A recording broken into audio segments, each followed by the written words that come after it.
Buenas tardes.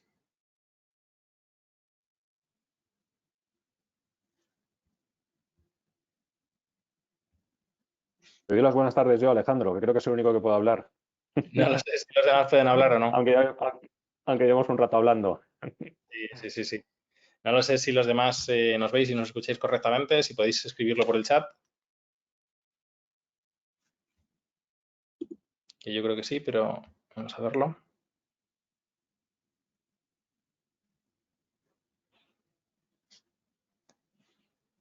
Es que no me aparece nadie aquí de momento, ¿eh?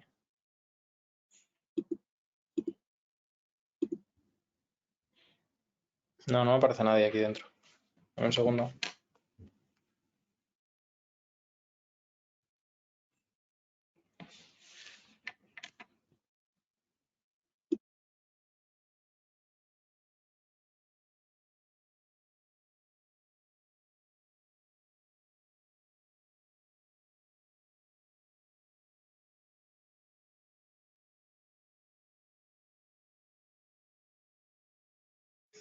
Vale, pues ya me confirman que estamos todos, que nosotros aquí en el panel no nos aparece si estáis o si no estáis. Bueno, buenas tardes a todas y a todos. Bienvenidos a esta jornada organizada por Abogacía Joven. Hoy contamos con el enorme placer de tener a Diego Castro Pardo. Diego Castro es abogado, especialista en Derecho Procesal y Derecho Civil.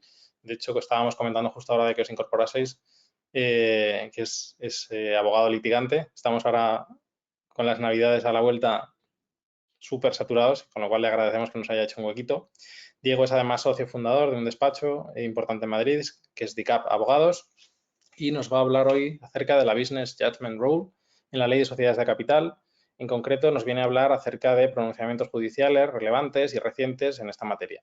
Con lo cual, Diego, pues de nuevo, muchas gracias en nombre de Abogacía Joven y tienes la palabra cuando quieras. Muchas gracias, Alejandro, por la presentación y buenas tardes a todos los asistentes. Antes de nada, antes de comenzar, me gustaría agradecer a AJA, la Agrupación de Jóvenes Abogados, lógicamente, pues la posibilidad, ¿no?, de dar esta formación, que espero que efectivamente sirva para eso, ¿no?, para formarnos. Y gracias a AJA por la actuación que lleva a cabo desde hace años relativa a esto, precisamente, para que todos estemos al tanto de todas las novedades que hay, ¿no?, en materia jurídica y en diferentes disciplinas. Sin más dilación, voy a comenzar. Efectivamente, como comentaba Alejandro, pues la formación de hoy versa sobre la Business Judgment Rule, el área de sociedades de capital. Veréis que la hemos titulado así y haciendo pues, especial énfasis en los pronunciamientos judiciales recientes y relevantes en la materia. Me imagino que, pues, al menos por la universidad tendréis conocimiento de cuál es esta doctrina o este concepto jurídico, mejor dicho. Lo que voy a pretender hacer es indagar más sobre él y, evidentemente, pues hacer referencia también a estos pronunciamientos judiciales que consideramos desde el despacho que son relevantes, ¿no? Me vais a disculpar en cuanto a la presentación, veréis que está en el PowerPoint básico, no lo pongo en modo diapositiva porque se abre en otra de las pantallas que tengo, entonces lo voy a hacer de este modo y, en fin, si hay algo que no se ve, creo que la presentación está colgada y que tenéis acceso todos, pero bueno, si hay algo que no se ve, pues me lo decís y pues lo intento arreglar o os lo comunico verbalmente, ¿vale? Vale, el índice son 3 puntos más generales, luego iremos desglosándolos, lógicamente, y analizándolos. Como no puede ser de otra manera, empezamos con el punto de partida, que es la responsabilidad versus el riesgo. Después analizaremos la Business Judgment Rule atendiendo a su origen y el desarrollo que ha tenido. Y, por último, la actual regulación de la diligencia debida, la gestión discrecional que tienen los administradores, que es la Business Judgment Rule, en la Ley de Sociedades de Capital, ¿vale? Pues lo dicho, empezamos por el primer punto. Veréis que aquí hacemos referencia a una dicotomía, lo denominamos así porque en Guerra Trevijano, veréis en el lateral, que lo hemos contemplado de esta manera, pues hace referencia a este concepto, ¿no? También hacemos referencia a la sentencia del Tribunal Supremo, bastante reciente, del año 2023, que dice, y lo he señalado en negrita, que la gestión empresarial comporta por sí misma un nivel de riesgo que deriva de incertidumbre imposible de eliminar acerca de las consecuencias de las decisiones adoptadas. ¿De qué estamos hablando? Estamos hablando de la posible responsabilidad de los administradores. Y la Business Judgment Rule, ¿sobre qué gira? Sobre la discrecionalidad que tendrían los administradores en la gestión, en el desempeño de su cargo, ¿vale?, tanto en el ámbito interno como externo, a la hora de aplicar todas las funciones que tienen obligación de realizar y de intentar limitar al máximo posible su responsabilidad, ¿vale? Y el control judicial, evidentemente. Como sabemos, hay una vía extrajudicial, pero luego está la más temida, que es la vía judicial. En eso consiste, en grandes rasgos, en rasgos generales, la Business Judgment Rule. En cuanto a la dicotomía, decimos que hay una incertidumbre que se desdobla en dos necesidades. Por un lado está el deber de proteger el patrimonio de la sociedad, socios y acreedores de una gestión imprudente por parte de los administradores. Entiéndase que aquí hacemos referencia y englobamos los tres conceptos, el de sociedad, socios y acreedores, pero evidentemente cada uno de ellos tiene unos intereses distintos. Es decir, los intereses de los socios y los acreedores, por ejemplo, no tienen por qué coincidir. Es más, por ejemplo, en sede concursal son completamente contrarios, ¿vale? Pero con el fin de poder hacerlo de una manera sencilla, lo hemos englobado en estas dos partes. Por un lado, proteger el patrimonio de la sociedad, socios y acreedores, que en este caso tomaría una relevancia importante la acción de responsabilidad de los mismos, de los administradores, y por otro lado está la protección de los administradores como tal. Es decir, por un lado, sociedad, socios, acreedores, y por otro lado, protección de los administradores como tal, ¿vale?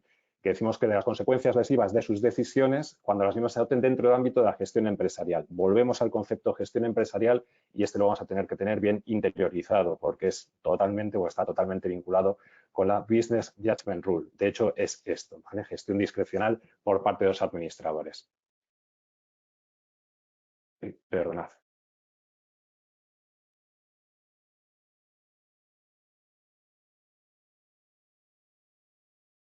Vamos a ver.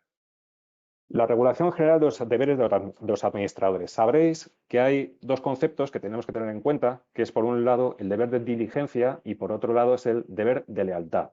La Business Judgment Rule, que es de lo que estamos hablando hoy, se centra en el primero, ¿vale? Es verdad que de soslayo puede implicar también el segundo, el deber de lealtad, pero con carácter general, y así es como se tiene que interpretar desde un punto de vista teórico, alude al deber de diligencia, ¿vale?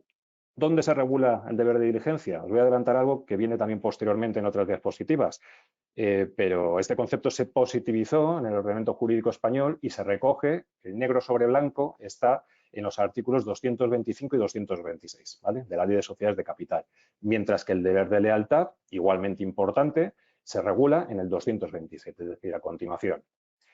La importancia de cumplir con estos dos tipos de deberes es esencial. ¿Por qué? Pues para que no nazcan, no se originen responsabilidades con respecto de los administradores. El régimen general de responsabilidad de los administradores en la Ley de Sociedades de Capital, siempre estamos hablando de la Ley de Sociedades de Capital. Luego haremos una breve mención al texto refundido de la ley concursal, pero todo gira alrededor de la Ley de Sociedades de Capital. Decía que se recoge el régimen general de responsabilidad en el artículo 236, ¿vale? Y ahí se hace referencia a que el incumplimiento de los deberes inherentes al cargo de administrador conlleva evidentemente la responsabilidad personal del mismo por los daños causados a la sociedad, a los socios o a los acreedores. Bien.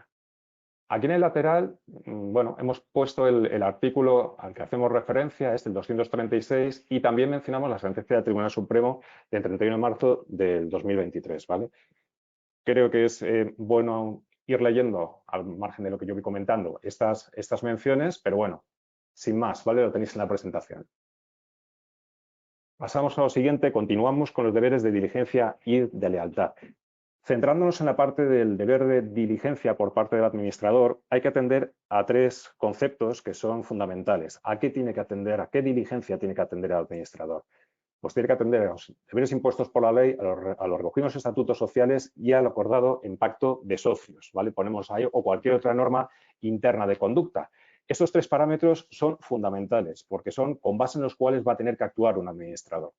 Si vulnera este parámetro, estas aristas que conforman este parámetro, estaremos fuera de la gestión discrecional, es decir, de la Business Judgment Rule y, por lo tanto, de la protección de la actuación del administrador y podría incurrir en algún tipo de responsabilidad.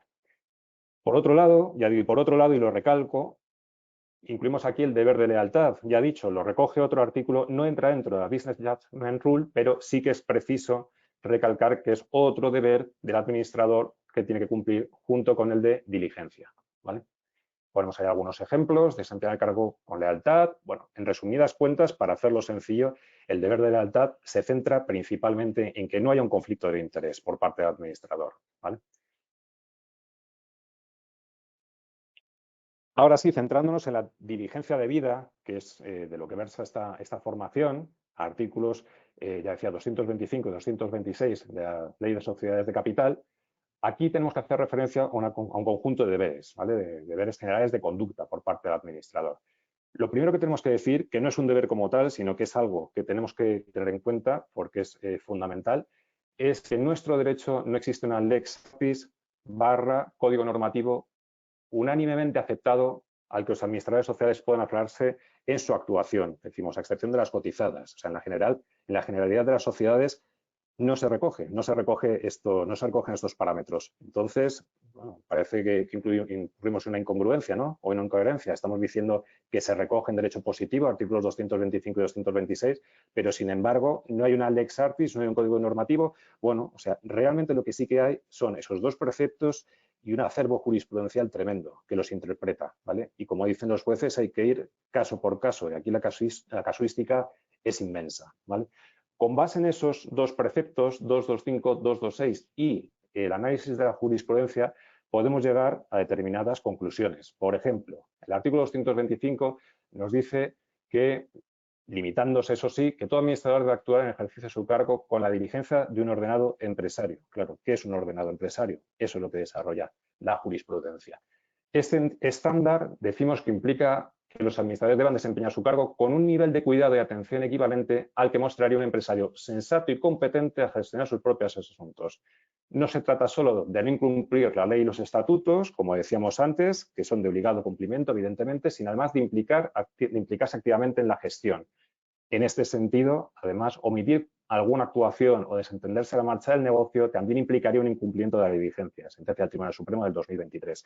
Es importante tenerlo esto en cuenta y seguro que lo sabéis. El administrador, evidentemente, no solamente tiene unas obligaciones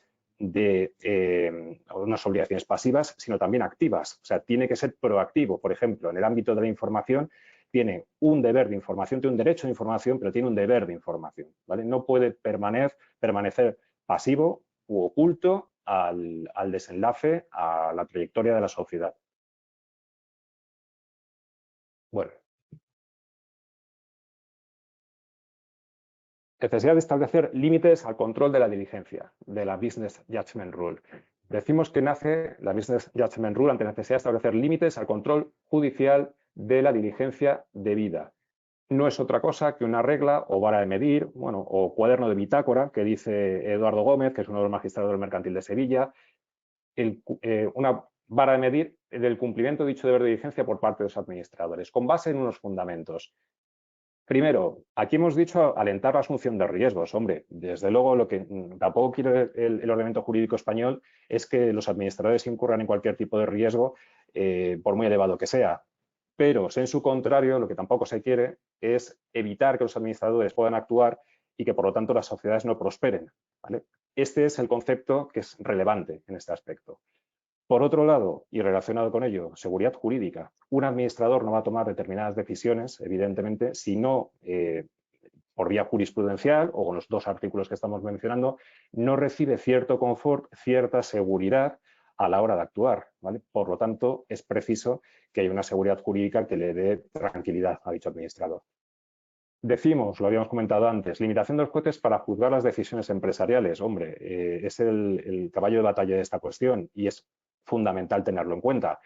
El principal temor de un administrador quizá no surja en la vía extrajudicial, sino ya en la vía judicial. Y lo que se pretende con esto es que no se enmiende la plana por parte de los jueces a la hora de reinterpretar las decisiones que tuvieron que tomar los administradores en la gestión del negocio, ¿vale? Que se le asignó. Y por último, que también es lógico, es evitar el sesgo retrospectivo.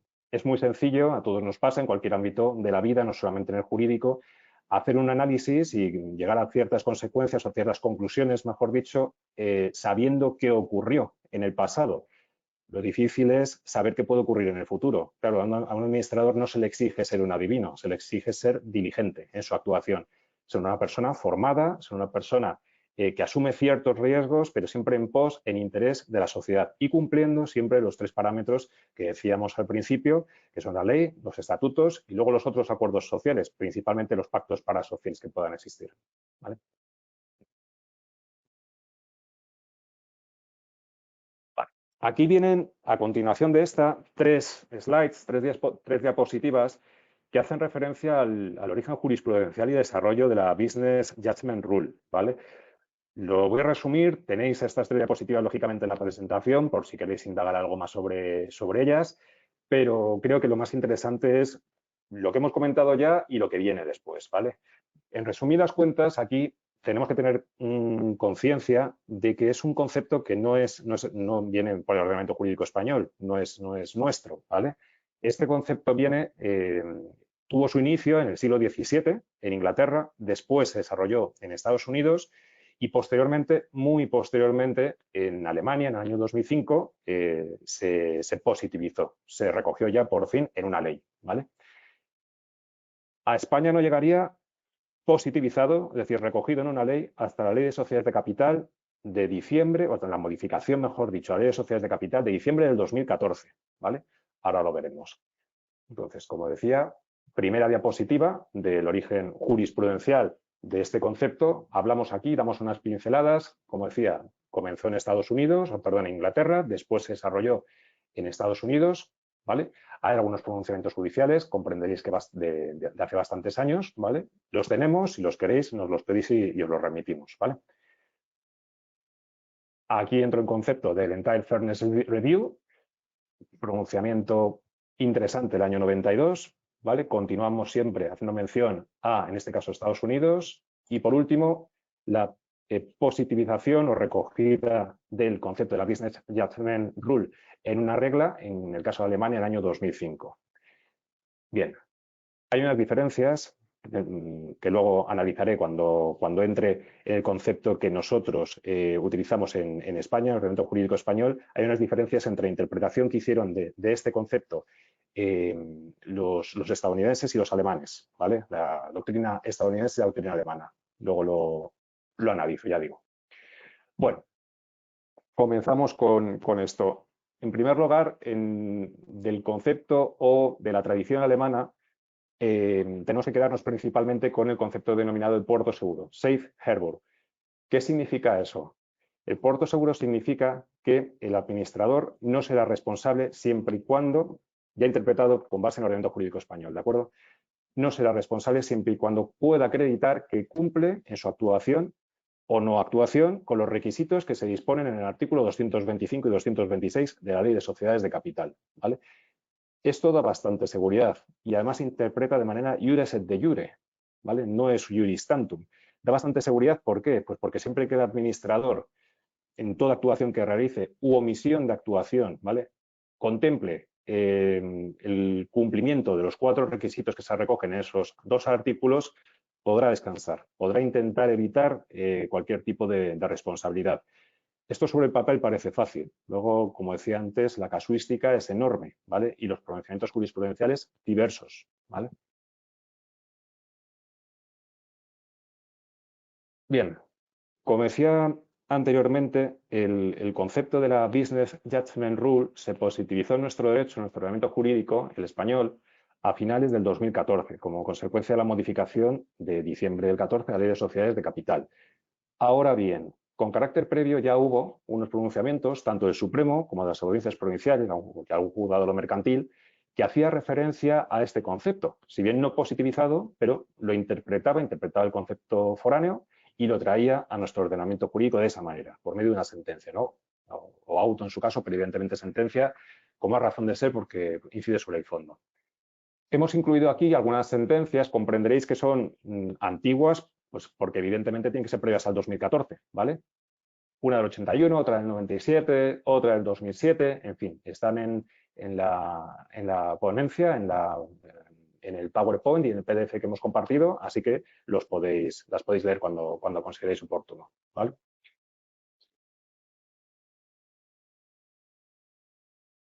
Y aquí entramos en lo que quizá pueda ser más interesante para los que estamos en el ejercicio diario, ¿no?, del derecho y de, pues, en fin, de responsabilidad de administradores, que va a veces también bastante ligado con el tema de impugnación de acuerdos sociales, etcétera, etcétera, etcétera, ¿no? El derecho procesal vinculado al ámbito mercantil.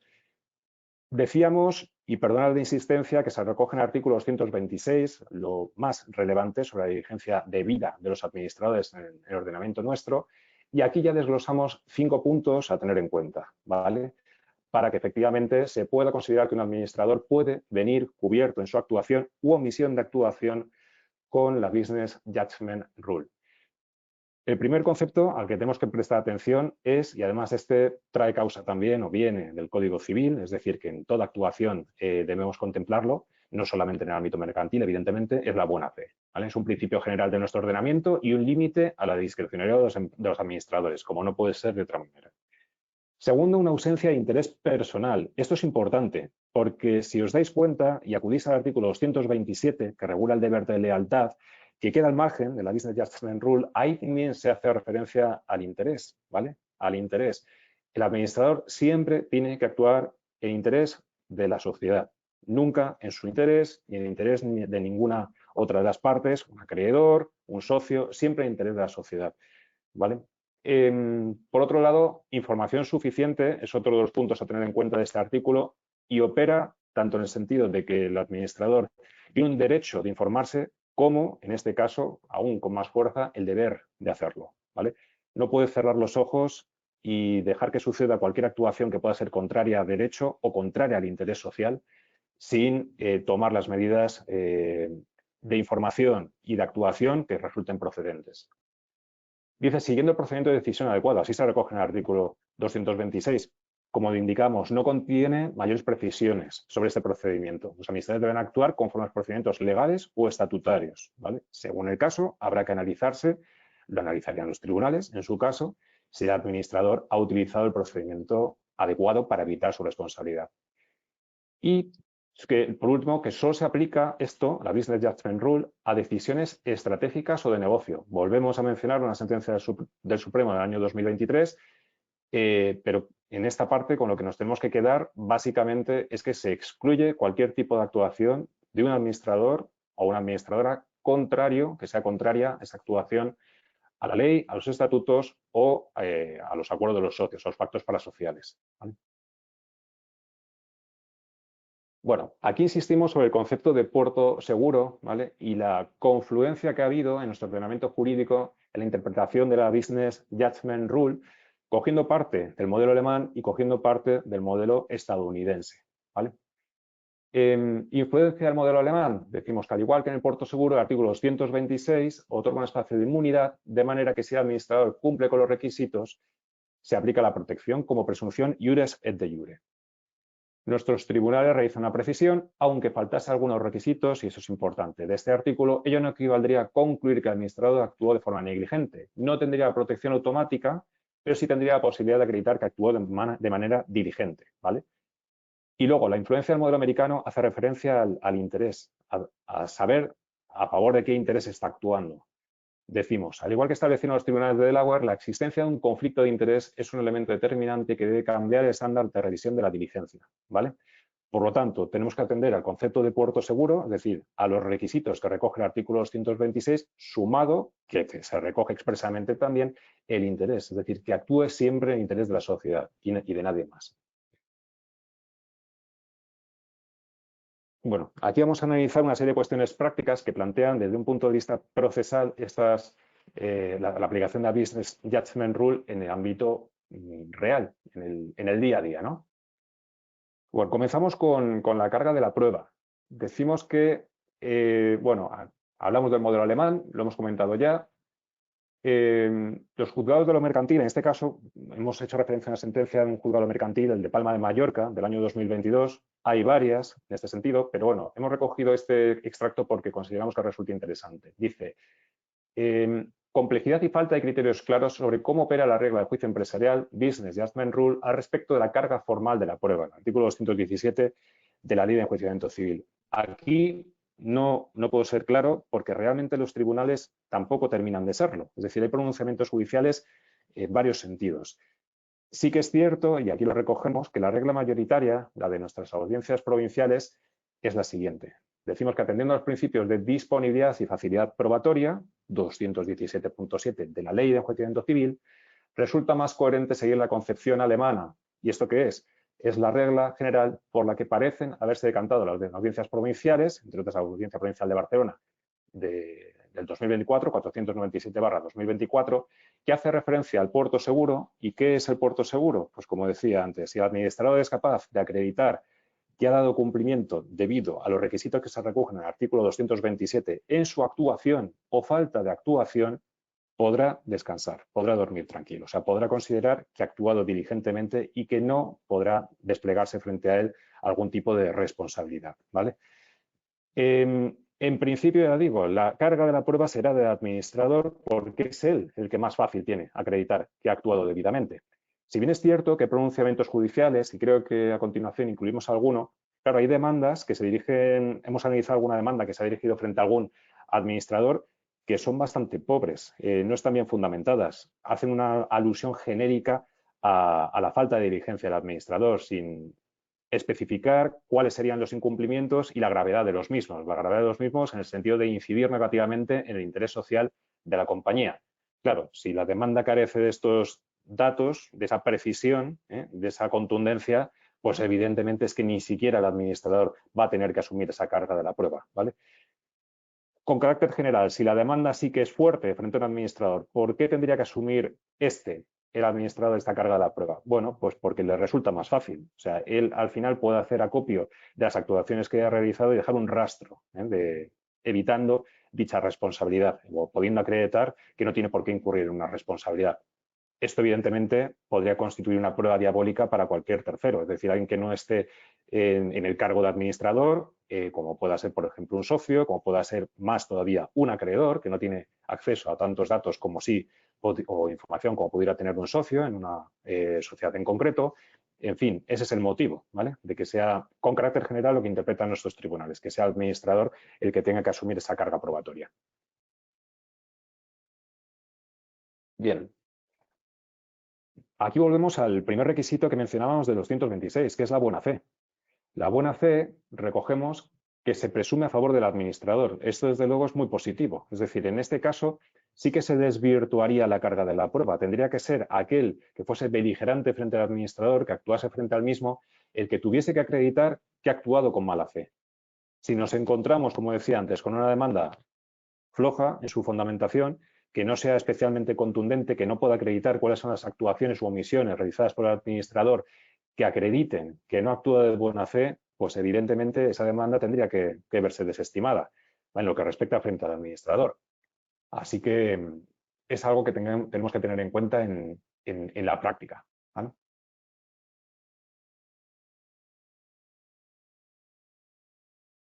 Bueno, aquí evidentemente hemos hecho mención también anteriormente, decimos que el Business Judgment Rule no puede amparar el incumplimiento de un deber legal o estatutario. Bueno, no solamente un deber legal o estatutario, sino también un pacto parasocial.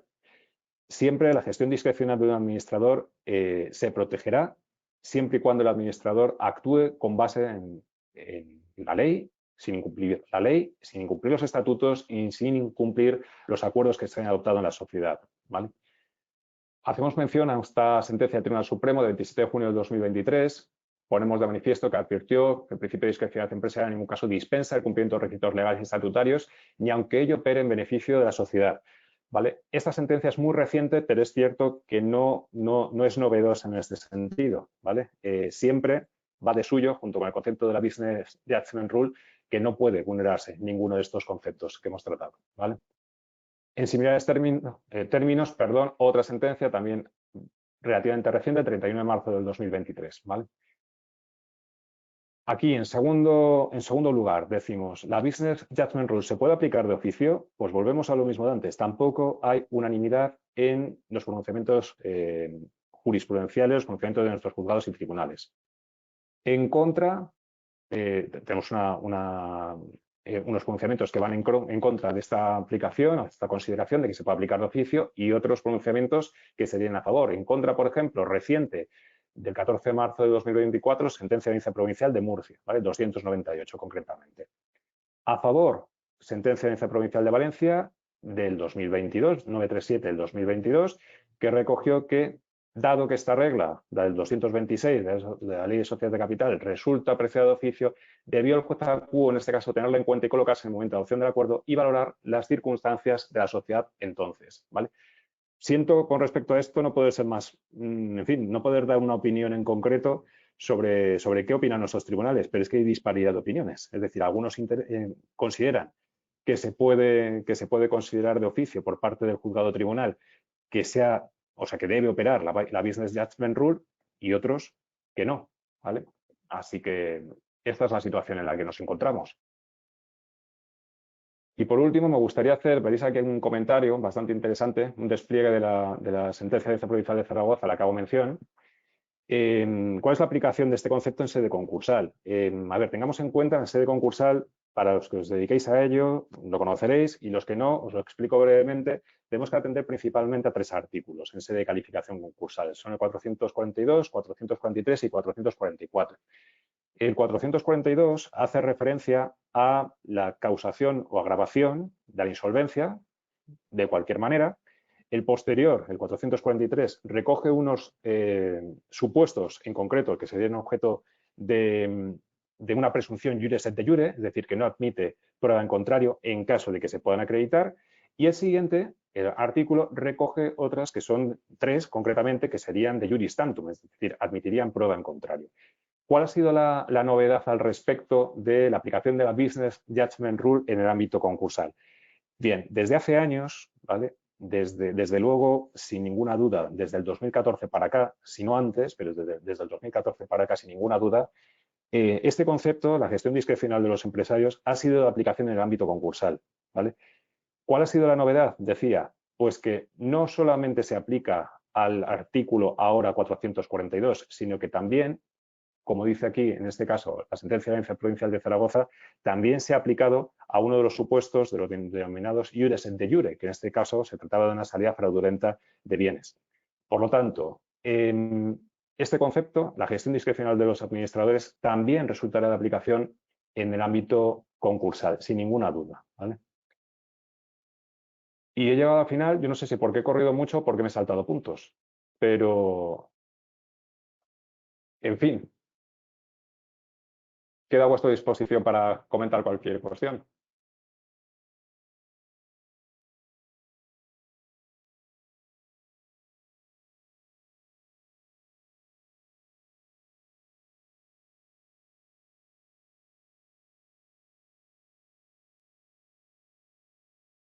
No sé si alguien está hablando, pero si está hablando o escribiendo no lo veo.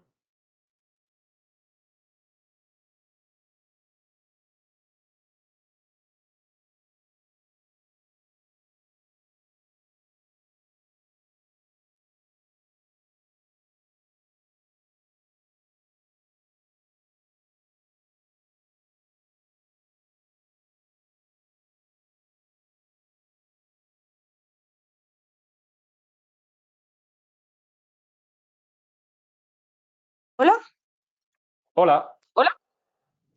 ¿Ahora sí? ahora sí, Vale, no sé qué pasaba con el audio, disculpa. Vale, no nada. nos ha entrado ninguna pregunta, o sea, lo que son preguntas no ha llegado ninguna. Sí que han llegado Ujú. mensajes al finalizar. Ah, mira, justo acaba de entrar uno ahora mismo, de parte de Eugenia. Eugenia dice que has mencionado la EBJR que se aplica para el deber de diligencia, pero ¿se podría aplicar ante un incumplimiento del deber de lealtad? Dice que gracias y muy buena ponencia. Bueno, con carácter general no. Como decía, o sea, la Business Judgment Rule hace referencia a los artículos 225 y 226, no al 227. Ahora bien, sí que hay alguna sentencia que lo ha aplicado, ¿vale? Con carácter general no, pero en algún caso en concreto sí.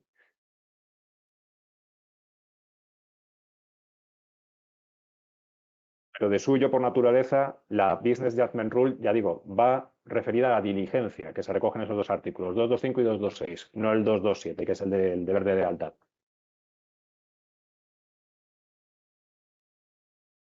No, no oigo, ¿eh? Vale, ¿me oyes ahora? Sí, Vale, genial. Pues esa era la única pregunta. Como te mencionaba, solo nos ha entrado justo ahora esa. A ver, vamos a dar unos minutillos por si entrar alguna más. vale. Si alguien quiere formular alguna pregunta, tiene la opción de escribírnosla.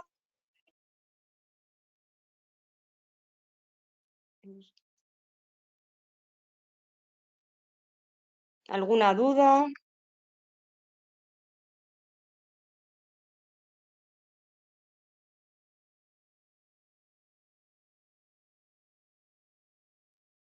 Nada, los mensajes que nos están poniendo es que muy buena ponencia, que muchas gracias.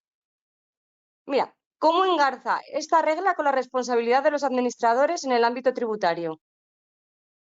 Uy, habrá que, claro, dependerá del caso en concreto. Si tiene un caso en concreto, puedo intentar analizarlo, pero desde luego, claro, es que la casuística en el ámbito tributario, igual que en otros, es enorme. O sea, en Garza, claro, evidentemente, de hecho, ayer leí una sentencia bastante interesante sobre el tema de IVA y se condenaba a un administrador a responder, era uno de los condenados, no el único, a responder precisamente porque no había guardado, no había tomado las cautelas suficientes para saber que la empresa no estaba tributando correctamente por el IVA. En principio es una actuación, es una actividad que, claro, el administrador no puede estar realmente en todo, pero sí que tiene que supervisarlo. Suele haber gestorías, ¿no? Despachos especializados en ámbito fiscal que asesoran al respecto, pero el administrador tiene que estar encima de ello. Claro, si él no toma o ella no toma esas cautelas suficientes para informarse debidamente y a su vez adopta las decisiones oportunas para que la sociedad, el interés social, no se vea quebrantado, puede llegar a incurrir en responsabilidad. Pero ya digo, habría que atender al caso en concreto.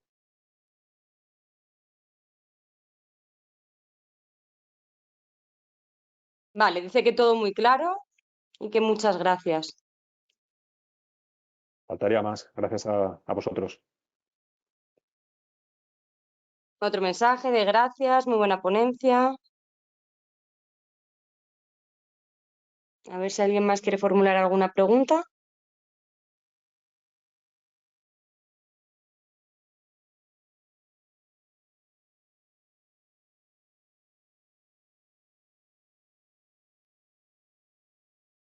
Vale, nos llega. En línea con lo comentado en el asunto tributario, ¿las Business Judgment Rule nos sirven para eximir de la culpa in eligienos o incontrolando entonces? Depende del caso. Claro, por supuesto que puede valer, pero hay que atender al caso en concreto. Sí, sí, sí que, o sea, claro, por supuesto.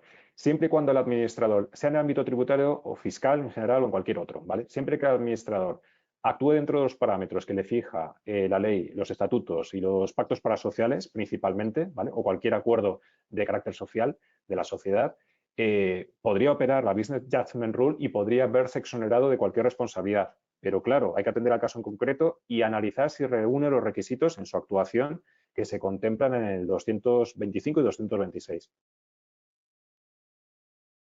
Vale, gracias. Julia nos ha puesto también una pregunta y nos dice que si la Business Judgment Rule puede aplicarse en la defensa de un administrador que ya no ejerce el cargo en el momento de la eventual reclamación. Esa es muy buena pregunta. Y si os digo la verdad, lo he leído, pero ahora mismo no te podría decir si sí o si no. Lo siento. O sea, lo he leído, en una sentencia precisamente ayer, pero no lo recuerdo, no podría decirte ahora. Soy honesto. Vale, a ver. Nos dicen, habéis comentado que la Business Judgment Rule se aplica sobre todo para responsabilidad del administrador, pero ¿se podría alegar en un tema de impugnación de acuerdos sociales? No, aplica al administrador de derecho o de hecho. Pero yo no he visto este concepto aplicado porque una impugnación de acuerdos sociales no va dirigida frente a un administrador.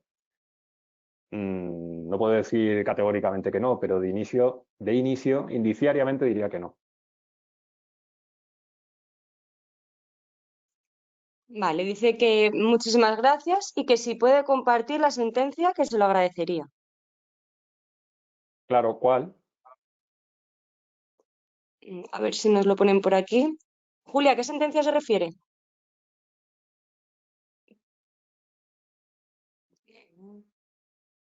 También nos preguntan que si se podría utilizar para recurrir una sentencia que le deriva culpabilidad sin imponer pena dineraria. ¿Y qué tipo de pena le impone? O sea, ¿qué tipo de procedimiento es y qué tipo de pena se impone si no es pecuniaria?